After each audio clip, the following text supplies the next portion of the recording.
Welcome back, everyone. Great to have you here on our Mindset and Motivation Monday. Every single Monday on the Cabral Concept, we are bringing you one show that will hopefully bring you closer to achieving all of your hopes and dreams in life. But not only that, it's that as you are creating this within your life, that you are actually enjoying the journey, that you're enjoying the process. What I want to share with you today is really 7 ways to succeed in life and be great at whatever it is that you are looking to achieve with literally no special skills, no talent created. So I'm going to share with you those 7 ways. These are 7 ways that I've seen really been able to manifest in so many people's lives that I've worked with, that I know, and myself included. These are things that I try to follow every single day. But one of the reasons why this particular topic came about is just that so many people out there, they put the power that they already have inside of themselves, they've already been given inside of themselves, to outside forces. You know, a lot of times we think, well, this person's able to succeed or be great at what they do because they have this special skill, this special talent that they were given from God, the universe, etc. I'm here to tell you today that you have been given that same talent. Now, you may not be 6'7" and be able to play basketball at the highest level possible, but the truth is that most of us are not necessarily looking to play in the NBA, or we're not looking to be an Olympic athlete that's able to run, the 100-yard in however many seconds, right? Like it's just not what most of us aspire to do. Maybe back when you're in high school or college or in your 20s, but then after that, what are you doing with the next 70 years of your life? Like that, it's something to think about, right? Because I work with a lot of athletes and they're done with their career for the vast majority by the time they're 30 years old. So an average career in professional sports is like 3 to 4 years. That's it. Now, the ones that you hear about are even the 1% of the 1% that play in these leagues. In the NFL, it's like 3 years. That's your average career for the average player. And again, even the best players, maybe it's 10 years. Even someone like Tom Brady, maybe it's 20 years, right? Like, so when you think about it, at some point, what are you doing for the rest of your life? You have to understand that there is no special skills or talent that an individual may possess that you cannot also possess as well. People have, in certain areas of their life, given a little bit of a boost. Maybe they're a boost in the ability to, recover from a workout. I'll be talking about that a little bit later. Or their ability to put on muscle, or their ability to lose weight or gain weight, their ability to be able to speak in public, their ability to be able to write, their ability to be able to record, their ability to be able to go out there and meet people, like anything like that. Just think about anything that you may want to use in your life. Okay, some people may have a little bit more of an innate ability, but all of those things can be learned. And if you want them, they can be yours. And I want to share with you the 7 ways in order to be able to do that. And again, one of the reasons why this particular show came about is because some of the people that I follow online on social media are people who are self-proclaimed talentless or have 0 special skills. And what they do is they share essentially these 7 items that I'm going to share with you now that they've used in their life in order to get to where they are right now. Now, again, this does not mean you need to aspire to be them or where they're at. I honestly believe you should aspire to be you and live your best life, nobody else's. But that doesn't mean that other people can't bring you inspiration, that they can't allow you to wake up each and every morning and say, wow, look what that person achieved. Not that, oh, I can't have that because they've already achieved it. No, if this person is a living example of how someone without special talents can achieve something, maybe I can as well. I love that, right? Because I don't consider myself someone with any special talents or skills. Everything that I have in my life, I have learned along the way. It didn't happen overnight.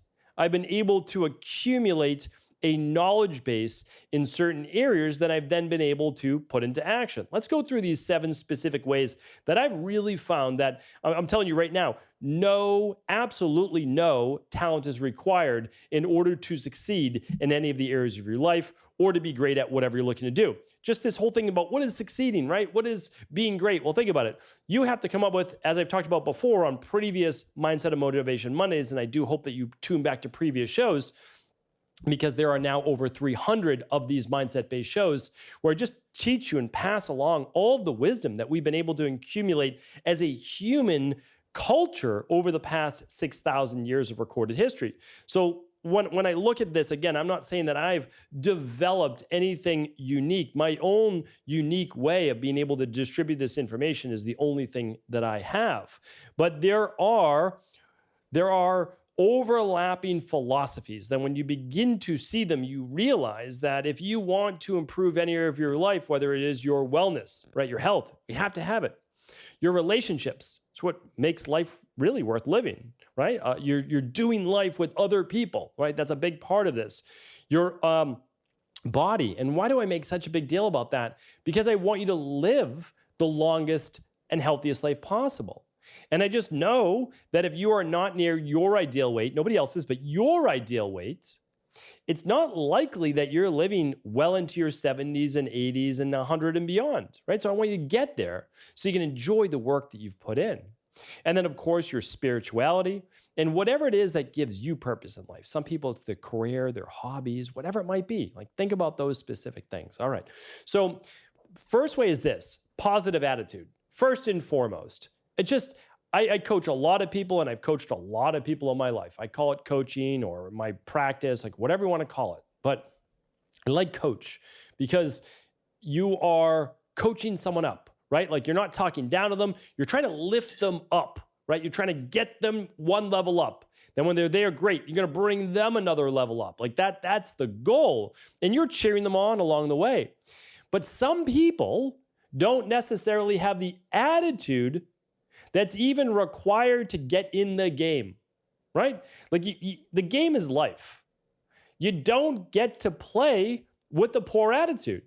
You are in life, you're moving through life, but life's basically pushing you around. Because if you have a negative attitude, you're always looking at life negatively. So what do you tend to see more of? Negative things, negative consequences. You bring more negative into your life. There's just no doubt about that. And the people who disagree with that just seem to always have the hardest and most negative life, right? I don't want that for you. The first thing that you have to do on your path to success is start to develop a positive attitude. It's it. Many, many shows on that, but the first thing is self-awareness. Am I being negative right now? With my thoughts, with my actions, with my words? Am I being negative? You have to catch yourself doing it. Start asking yourself why. Why am I being so negative? Is it possible I can look at this in a different way? Is it possible to start more with a positive attitude? You have to develop that positive attitude first. You're not going to be able to start the race without the positive attitude. All right. Now, you've got the positive attitude, and this is a big part of it as well. I need you to be passionate about whatever it is that you're looking to achieve. If you're not passionate about creating a great relationship, if you're not passionate about transforming your body or transforming your health or your spirituality or your career or your finances or your whatever it is, it's going to be difficult then to be able to eventually put in the work, right? And we know we need to get there. We know that we need to do that. But the only way that you move through all the things that you need to learn, and the only thing that you push past all the different obstacles that you're going to encounter, is by being passionate, okay? Positive attitude, be passionate. It doesn't mean every day you need to absolutely wake up and just say, oh, this is so amazing, I can't wait to get started. No, passionate enough that it means something to you, that you have a big enough why that when things do get tough, and they will, that you're not going to just drop it, right? That you're going to continue on. It means enough to you. That's passion. The third one is this: be open to growth. So many people, again, I help people from a health-based perspective, a longevity perspective. I also help health-based companies or practitioners to be able to help them help more people. Because my overall goal is one thing: let's reach as many people in the world as possible, teaching them how to transform their body and mind naturally. That's the goal. Okay, so here's the thing. Some people, though, already feel they have it all figured out, right? Like, that's it. They have it all figured out.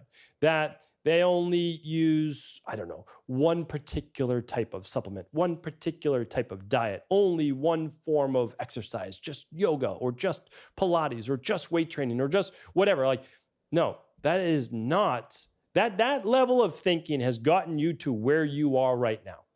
Great. Nothing wrong with that. It has served you to a degree. Now, you must change again. You must up-level your overall knowledge basis. That means you need to get rid of all of your dogma. All of these people, they're all geniuses and have everything figured out, right? It's unbelievable.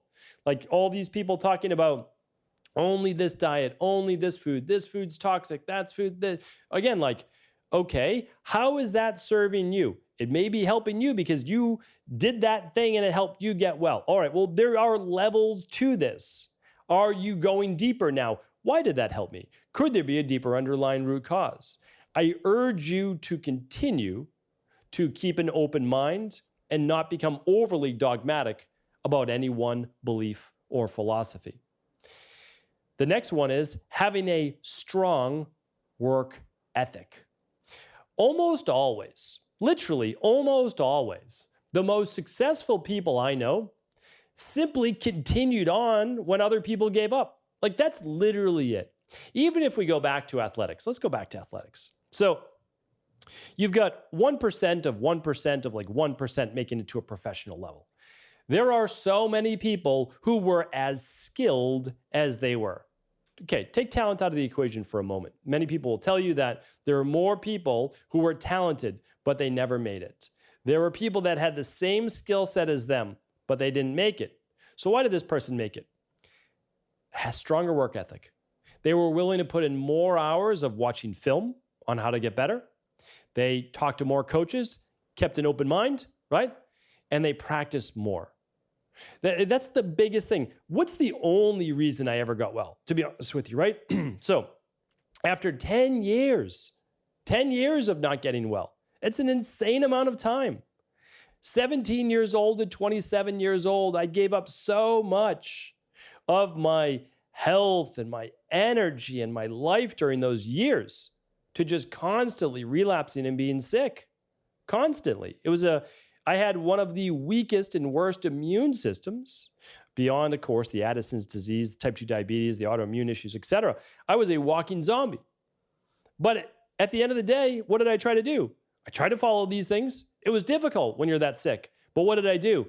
I simply just continued to put in the work. Now, did I relapse, feel sorry for myself, and stop for a period of weeks or months? Of course. Yeah, of course. But then I continued on. And that is why I tell people the only way you're not going to improve your health, improve your body, your relationships, your spirituality, your career, your finances, your whatever, is if you just stop. And the more that you put in for hour-wise, again, you can't burn yourself up, but the more you put in, well, the faster you're going to get there. And that's because there are only so many possibilities as to how you can fail. And that's it. Like, I just kept failing and failing and failing. I should have failed faster. That should have been my only advice to myself because I learned so much along the way. Then I finally kept failing. Okay, let's look into Ayurvedic medicine. Oh, this is interesting. Oh, look at this author. Maybe I'll contact them. Oh, and then they bring it all together. So again, had I failed faster through many other different modalities, maybe I would have read that book faster, right? And maybe I would have contacted Dr. Pete and would have got there. So what I'm saying is this: work ethic almost always trumps everything. It gets you to the place you want to be at a faster rate. Because the truth is, and most people won't tell you this, but again, I have nothing to share with you except the truth, is that the faster you fail through all of the different ways that it can't be done, because you're learning, right? You're new at this. If you already knew it, if you're an expert, you'd already have it, right? You'd have the end goal, but you don't. So you need to learn along the way. So let's learn faster along the way. A coach can help you, a blueprint, a book, etc. But you're still going to encounter those obstacles. Move through them quickly with work ethic. All right, the next one is keep your energy high. I love this one. This is important to me. I didn't have energy from 17 to 27 years old, right? Like that was an issue. But I'm telling you right now, there's nothing better in life than energy. It's just so difficult. It's so difficult to beat that. And the reason is, I can tell you this, energy allows you to do and want and have and be everything else. When I had brain fog and fatigue until like noon every day, until like lunchtime every day, do you think I was excited about life? Do you think I could have a positive attitude? Did you think I had a lot of passion in my body? No, I did not, right? Energy transforms all of that.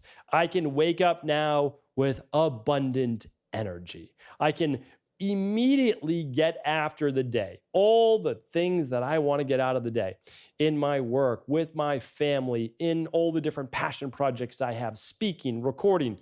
Energy is what allows me to do that. If you don't have high energy right now, find out why. Run some at-home labs, begin some protocols, figure out why it is that you don't have the levels of cortisol or norepinephrine or dopamine, healthy levels, of course, to be able to power you through the day. The sixth one is this: be ready for opportunity. I love this one. All right, so what have you done? Well, you're being positive. Even when it doesn't seem like you're able to achieve it, you're still staying positive. Now you're being passionate about your why. You know it is why you want to achieve what you want for you, for your kids, for your family, for your community, for your church, whatever it might be. You're passionate about it. You're open to growth. You're open to new ideas. You're exploring them. You don't necessarily accept them all, but you're open to it. You have a strong work ethic. You're working every single day towards your goals, not necessarily 10 hours a day, but you're working towards them every single day, 30 minutes, 60 minutes, whatever it might be. You're keeping your energy high, and now you're ready for opportunity. Too many people, the opportunities keep presenting themselves, but they're not exactly how we thought that the goal would manifest itself. So we say no to that opportunity. Say yes. Say yes more often to these opportunities, because this opportunity could lead to something better. So whenever I set a goal, I say yes, this or something better. I don't try to tell God or the universe how to bring about all of the different goals I have for myself. I say this or something better, right? Because I don't know. Maybe God or the universe knows what's better for me than I know. And I have to stay open to that. So this or something better. But I'm ready for it. I'm open to it. I don't say yes to everything because we only have so many hours in the day. But I say, oh, yeah, that could be something there. Let's say yes. Let's be open to that opportunity. Let's work towards that. The seventh one is this: give thanks. Give thanks every day. You may not be at your goal right now. Life may not even be where you want it to be. But I'll tell you right now, when you start to give gratitude for what you do have, for even the ability to be on the journey that you're on right now, to be able to start to put in the work, give thanks just for that. Give thanks for being on the journey. Give thanks for the knowledge that you're accumulating along the way. And give thanks knowing that you're only weeks, months, or maybe even just a year away from achieving everything that you ever wanted in your life. Hopefully today's show was helpful. Thank you so much for tuning into the Cabral Concept. I appreciate you. I thank you. If today's show was helpful, please do feel free to share it with anyone else you believe it could serve.